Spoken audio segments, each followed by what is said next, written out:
Hello, everyone, and welcome to the Stand Out Get Noticed podcast. I am really excited to be joined today by registered psychologist Christine Waring. Christine, welcome to the show. Good morning, Christina. Lovely to be here. Yeah, I'm really excited to have you on. We met through a networking group, and I remember you were talking about how you help people regulate their emotions and develop, increase their well-being through being able to better manage their emotional intelligence. And I thought that's something that we should definitely talk about on this podcast. So I'm so glad that you're here today. Christine, I know with psychology there's a lot of different areas you could specialize in. So what drew you to this particular area? Yep. I think it's really been, it's evolved over, I've been practicing psychology for about 20 years, I hate to say.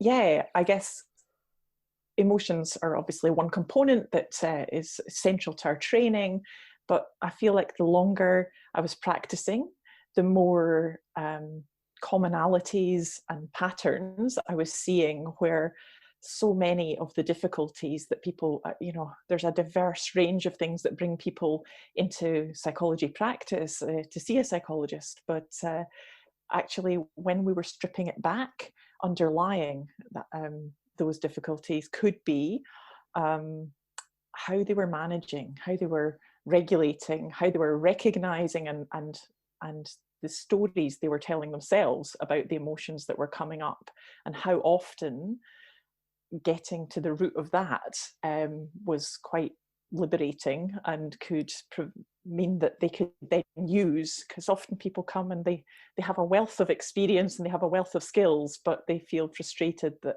something's getting in the way. There's a bit of a block there, and really our emotions are like the bridge between our thoughts and how we take action in day-to-day life. So yeah, seeing that as a commonality, I thought, wow, this is where we should be expending more of our time. Why are we Mm, not training in this stuff? Why are we not addressing this as just um, our go-to? Yeah, yeah. And Christine, you've mentioned to me in previous conversations that usually priority is given to cognitive intelligence.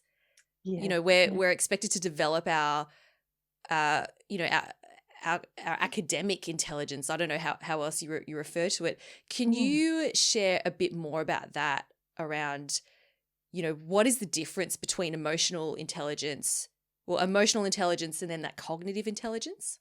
Yeah, you're right. I think it's it's something that traditionally we and psychology as a profession we've been guilty of that. That when you think about what are the things that we measure and reward in our profession and also in society, if you look at what do we place value on in education, in our children's development, in our performance at work, it tends to be those harder cognitive skills like your thinking, your how good is your reading, your writing, your thinking, your decision making. Mm, Those are, I guess, what we would usually assess in an IQ assessment, an intelligence test. Those are the elements that we tap into, and that cognitive element has really dominated.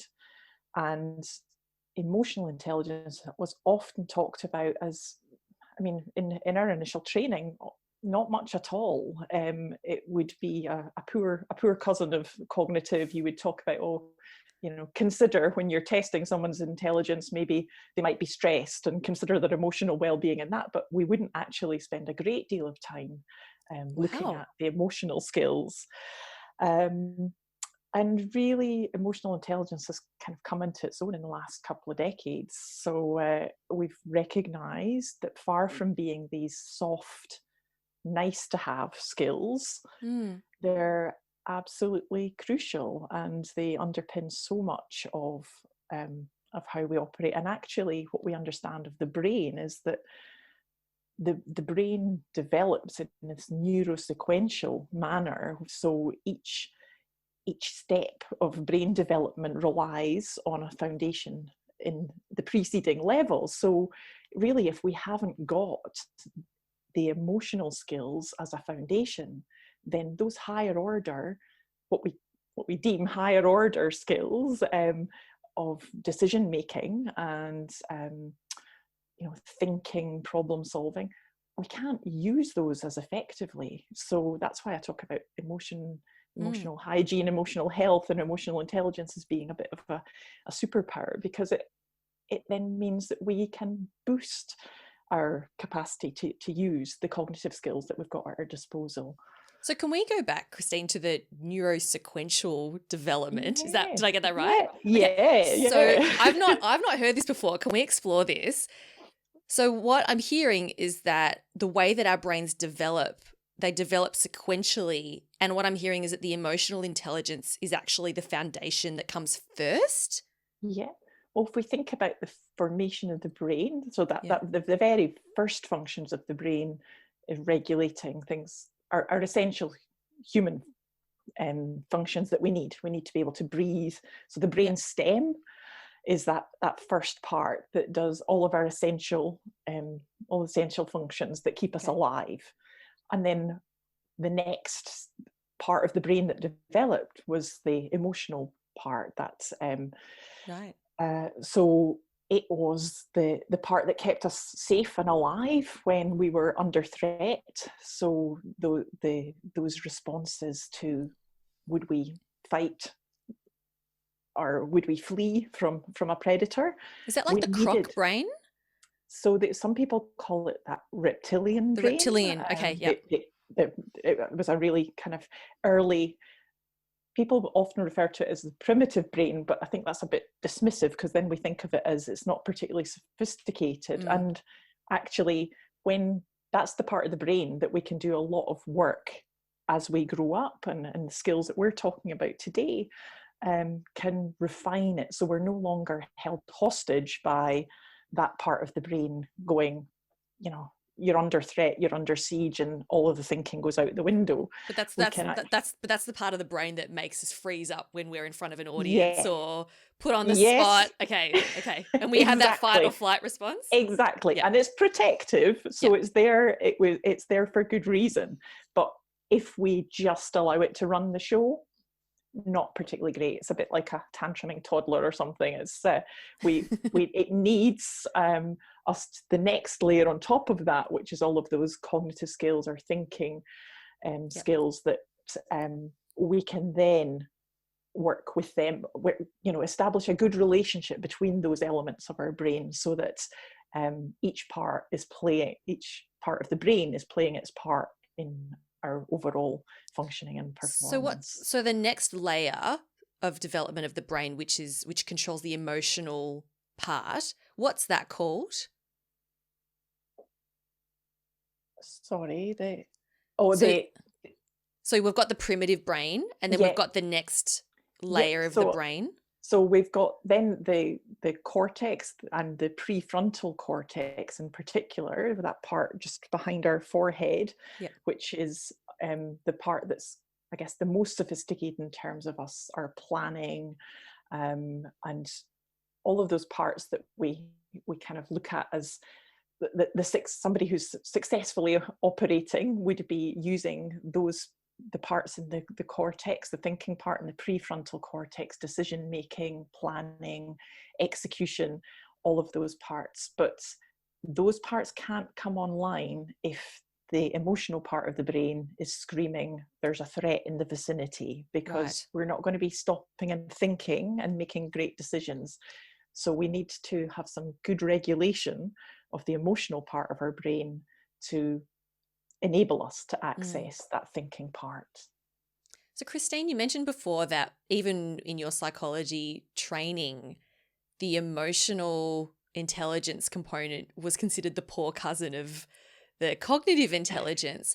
Why do you think it wasn't given that significance? And even now, Yeah, I think we just didn't.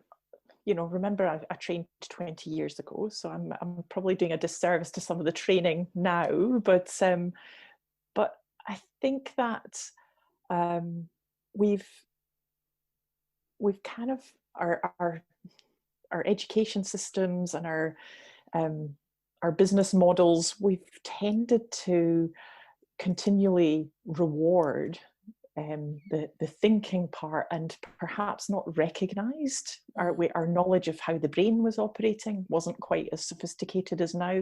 With new technologies being able to scan and image brain, we could see just how important it was to regulate those emotion hotspots, and what an impact that could have on our performance. But prior to that, I think we thought, a really good, strong, solid education, textbook content, that's what it's all about. Being able to teach to the test and regurgitate something, that was all that was maybe I'm oversimplifying, but that was what was required for a good performance.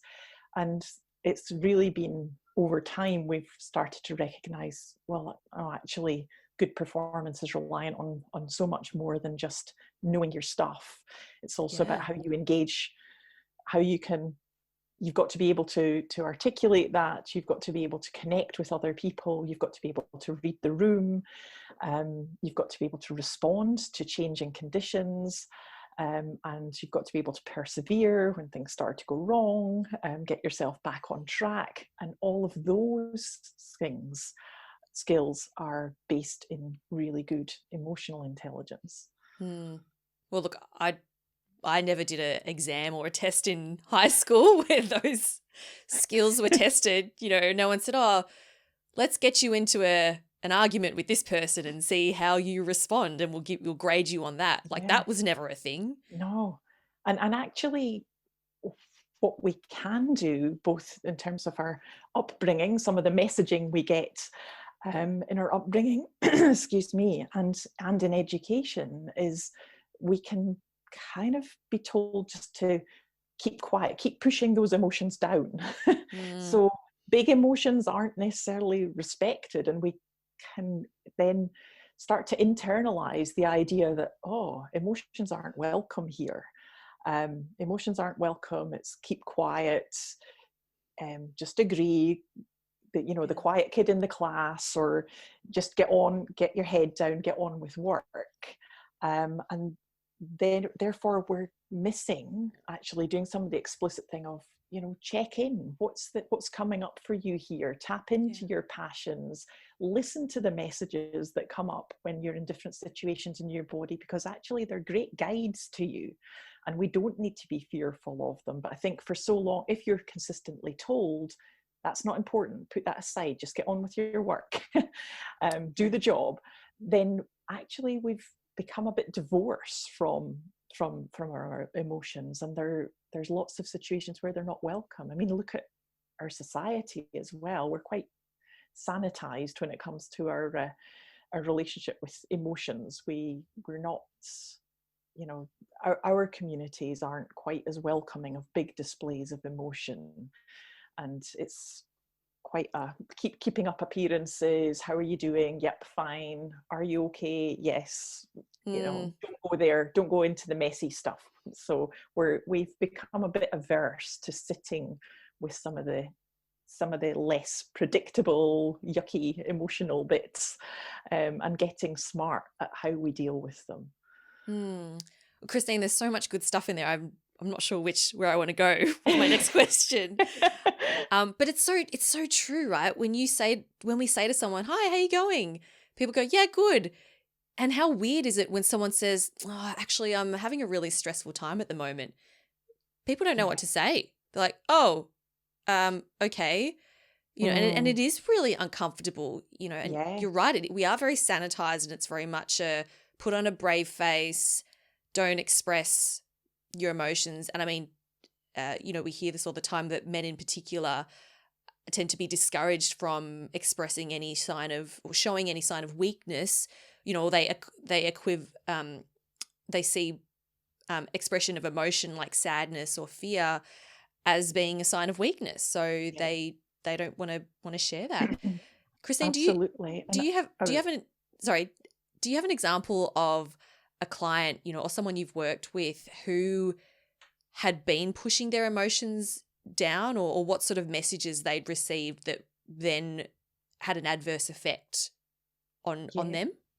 absolutely. I was going to say, isn't it interesting? We're having this discussion about how difficult the the follow up to "Are you okay?" and it was only a few days ago the "Are you okay?" day Mm. was a feature, and they're talking about how do we support that next level of the conversation when someone says no, actually.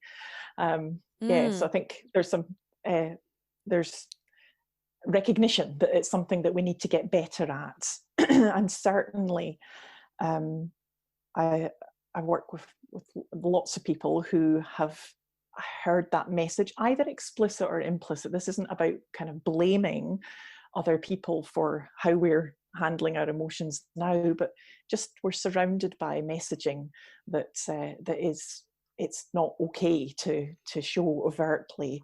And I'm thinking about um, a client in particular that I was working with, who her her upbringing had her own mother had mental health issues, and was really focused, I guess, on managing her own emotional well-being, and therefore had limited capacity to sort of offer that for this lady growing up. But now as an adult, she's looking at how she's responding in work situations and in interpersonal relations when when somebody challenges or contradicts her opinion. She was becoming frustrated that her default was just to submit and say, oh, Mm. you're right, you're right. And she was saying, why, like, really frustrated by losing her voice in the room. And we really did some of the emotional work of going back to what was coming up for her. That it was a bodily response for her. She would feel this racing heart and almost a sickness in the pit of her stomach when someone contradicted what she was saying. And it could be small things, really. They weren't necessarily, life-changing moments, but when we went back to thinking about what were some of the messages that you got when you voiced your opinion growing up, and she was able to piece together that, in fact, the message was it was dangerous to contradict what mum was saying, because Mm. mum wasn't able to regulate her response. So it would result in a really angry or sometimes breaking down in tears, a really emotional response that for a child would be so frightening. That no, the message is don't go there, don't rock the boat, mum can't handle this. Mm. So that early training then became, we've all got them, we've all got these default modes which have been our brains have got these pathways that have been worn and laid down many, many times. And then under stress, that's where we tend to go back to those default modes. So her default mode was, I learned as a child, don't rock the boat, don't upset someone because it makes it Mm. unsafe for you. Mm. And now as an adult, even though she's a strong, capable woman, she was defaulting to that childhood experience. And really, the part of work we had to do was not around changing thinking strategies. We had to help her to regulate what was happening in her body, and come back into here and now. Here and now, I'm not a frightened child. This isn't a scary mum. I don't have to protect this person's feelings. That's not my responsibility. Mm. Now I can use my voice. Now I can trust myself to say this without having to fear the ramifications. Mm. I think, Christine, this is a really nice segue into the how part, so how do we go about doing this? And I want to go back to what you said about your client, how she started with the physical response. So you mentioned that she noticed, so the first thing that she noticed when she was struggling emotionally was, she had that physical reaction in her body. So is that then the first place you start when it comes to learning how to regulate your emotions?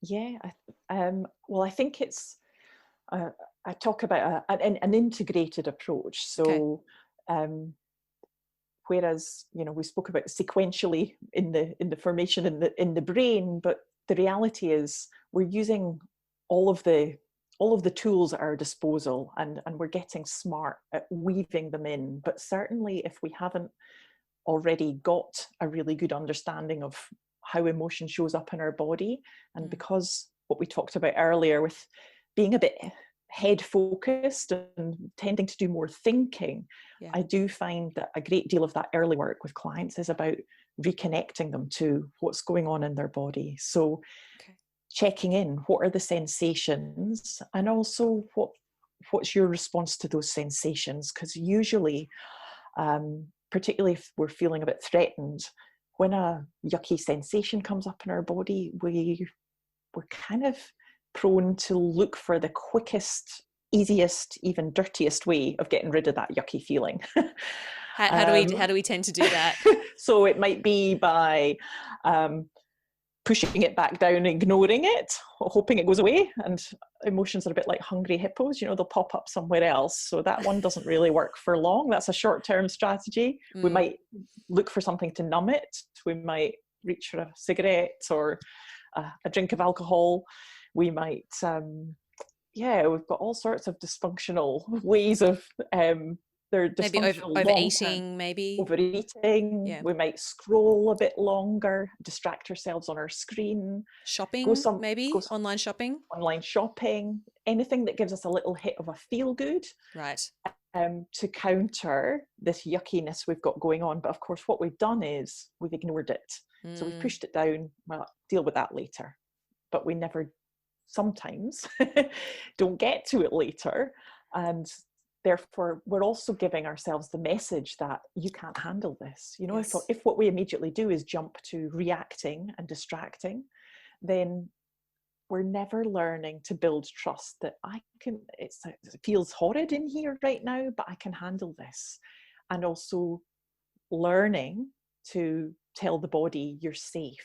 That client that I was talking about who felt really unsafe because as a child she had been, but we can biohack into the biology in the body, and we've got a great tool in our breath, and we can give a message to the body that actually it's safe. We can slow things down, slow down our responses, change our tone of voice, change the rate and the pace at which we're breathing. And what that does is it triggers the body's natural relaxation response. So we don't need to reach for an artificial, and we can also build a little bit of tolerance for sitting with that, sitting through that, rather than jumping to quieten the response. I think what's key here, Christine, is learning how to be okay and developing some level of comfort with the discomfort. Exactly. To me, that sounds like that's a key part of this process. Yep. And tiny little things. So we can do that in day-to-day life by catching ourselves when, it doesn't have to be a big thing that we're facing. In fact, we want to build this muscle frequently and consistently on a daily basis. So when you catch yourself wanting to just impulsively, I don't know, I can think of an example with my husband in the car the other day. Yeah. So he's impulsively tapping every radio station, flicking through because he can't stand the adverts, and he just wants to find a radio station that has got music on it. Yeah. And really, there's an opportunity, a tiny opportunity to go, okay, this is annoying. There's an advert on the radio right now and I don't like it, but I'm going to practice sitting for the 30 seconds that ad's on and wait for the music to come back. Rather than, I don't like it, take it away. Yeah. Because, and it's a really simplistic example, but we've got hundreds of those in a day where we build a little bit of tolerance. We don't have to immediately get satisfaction for something. And our society is very much set up. Everything's, we've got technology to answer a question for us without having to sit with the uncertainty for a little while. We've got a remote control to flick the channel if we don't like what we're seeing right now. So I would encourage, and I would explain to clients I'm working with, the value of this. It's not deliberately doing stuff you don't like. It's about building the pathway and also building trust in yourself that you can sit with little bits of discomfort. Then we can do, like, build on that incrementally. There are some breath exercises where we sit with a little bit of discomfort with, building our CO2 tolerance, because that's a little bit uncomfortable. It might be cold water exposure, which builds a little bit of discomfort with, a quick blast of a cold shower. All of those things that are actually building that muscle where we're less reactive. We can trust ourselves to build in that pause. And Christine, I think that's such a powerful message around how doing all this stuff, it not just helps us to respond better in the moment, but it helps to build that self-trust. And it sounds to me that by slowly building up that self-trust, we would then feel more confident going into more difficult situations because we know that we can handle whatever's going to happen. Would you say that's the case? Absolutely, absolutely. And I talk a little bit about kind of befriending those sensations that come up. So we don't really, none of us enjoy that feeling. Actually, Christina, you're perhaps the exception to this, because you're somebody who does this stuff for a living in terms of communicating, and I'm thinking, nobody really likes the public speaking part, or but those feelings that come up when you're tackling something new, a bit unfamiliar, a bit scary. But if we can help to understand that those feelings are there, they're a natural response to something unfamiliar, and rather than convey the message to our body and mind that it's something to be feared, we get practice at saying, oh, I recognize this. I recognize this as the sensation that goes with trying something unfamiliar. And I've been here before. And the more times we've done it before, the more times we've done all those little micro practices, the more likely we are to be able to draw on that and quieten down the alarm that's sounding in our body, to then be able to go in there and more confidently deal with the situation. Yeah, absolutely. I love that. Christine, you've mentioned the breath technique. Do you have a specific type of breathing technique that you recommend people do? I've got to say a whole menu of them, depending on what different situation. But I guess there are a few basic, a couple. You'll probably have heard of box breathing. A lot of people have heard of that one. It's really common, and box breathing is really a count of 4 as we inhale, we hold for 4, we exhale for 4, we hold for 4. So it's creating a square. You can almost, with younger clients, I work with kids as well, and with them, they actually like to follow it with their finger, the square. But what we're doing there is we're taking something that's usually we just subconsciously get on with breathing, but we're bringing it to our conscious attention, and we're taking a bit of control over it, and we're slowing it, and we're building in pauses where we wouldn't usually. And doing all of that is giving that vagal nerve in our body that's responsible for the brain, the body's natural relaxation. It's giving it the message that, okay, we're in control here. We can manage this. She wouldn't be stopping and doing box breathing if she was being chased down by something really dangerous. So it's okay. We're safe. And doing that box breathing for a few minutes is are just a really powerful way of coming back into your body and slowing things down. And also, if you're not wanting to do the counting, just being conscious of taking an inhale through the nose and making sure that your exhale is slightly longer. So if you're inhaling for 4, doing a 6 or an 8 count exhale, so that we're letting go of more than we're taking in. Because when we're in a real panic about something, we tend to be gasping oxygen, sucking in lots and lots of oxygen. And if we're doing that, then we're giving the body the message, whoa, there's something big going down here. She's really gulping in the oxygen. So by taking a little bit less in and focusing on the let go, then we're going to get that natural relaxation going. I love that. I had heard of the longer exhale and shorter inhale, but I hadn't thought about it in terms of you're letting go more of that you're taking in, which I really love. Yeah, So yeah, I thank you for like that sharing too. that. Yeah, Yeah, let thanks, go, Christine. letting go is a good a good thing. Well, Christine, this has been so wonderful having you on the show, and I really love the perspective you've brought to the topic of emotional intelligence. And I thank you for sharing some of the practical things that people can do to start building up their tolerance for this discomfort as well. I think that's so important to see it as a gradual progression and not some big thing that you have to be able to do immediately. Um, Before we wrap, Christine, would you mind sharing with us who are the people you work with and how can people connect with you? Yeah. So I work with, I work with people who are dealing with change, challenge, and transition. So that it's pretty all encompassing, and Mm. that can bring in. Um, I I don't tend to. It's not specific to a particular event or diagnosis. I feel like, as I mentioned, what I find is that emotions underpin so much of um, what gets in our way of achieving our full potential. So really, I work with people in a coaching capacity as well as a therapeutic capacity.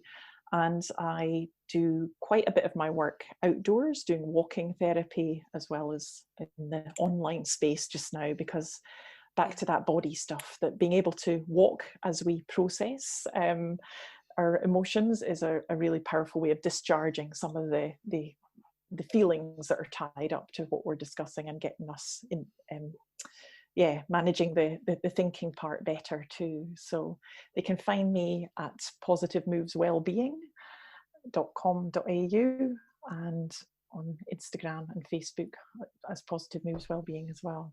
Wonderful. Well, I Thank hope people do you. reach out to you, Christine. Thank you so much again for joining me on the show. Lovely. Thanks. Great to talk to you, Christina.